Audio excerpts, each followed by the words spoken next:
गांव में सुमित्रा देवी रहती थी। उनका लड़का शहर में रवि एक नौकरी पेशा इंसान था जो अपनी व्यस्त जिंदगी में इतना उलझा था कि अपने माता से मिलने का समय भी नहीं निकाल पाता था। उसकी माँ सुमित्रा देवी हर रोज उसके फोन का इंतजार करती, लेकिन रवि हमेशा काम में व्यस्त होने का बहाना बनाकर टाल देता। एक दिन रवि के ऑफिस में प्रमोशन की घोषणा हुई। वह बहुत खुश हुआ और सोचा कि मां को सरप्राइज देने के लिए अचानक घर जाऊंगा। लेकिन जब वह घर पहुंचा तो दरवाजे पर ताला लगा था। पड़ोसियों से पूछा तो पता चला कि उसकी मां को अस्पताल ले जाया गया है।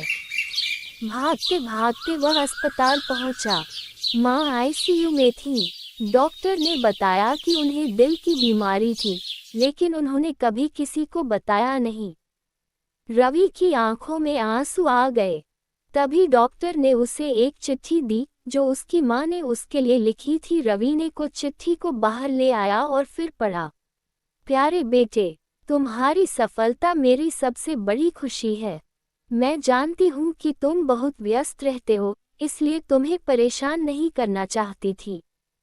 लेकिन याद रखना, जीवन की असली खुशी अपनों के साथ रहने में है, दौलत के पीछे भागने में नहीं। अगर कभी समय मिले तो अपने दिल की आवाज़ सुनना और अपने अपनों के साथ कुछ पल बिताना।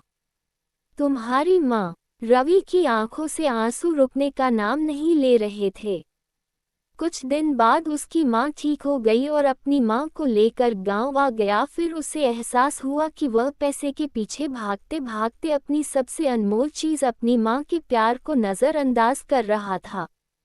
उसने माँ का हाथ थाम लिया और कहा, माँ, अब कभी तुम्हें अकेला नहीं छोड़ूंगा। और माँ से खूब सारी बातें करता और माँ के साथ गांव में ऐसी खुशी रहने लगा। सीख: रिश्ते पैसों से नहीं, प्यार और समय देने से मजबूत होते हैं। अपनों के साथ समय बिताना सबसे बड़ी दौलत है।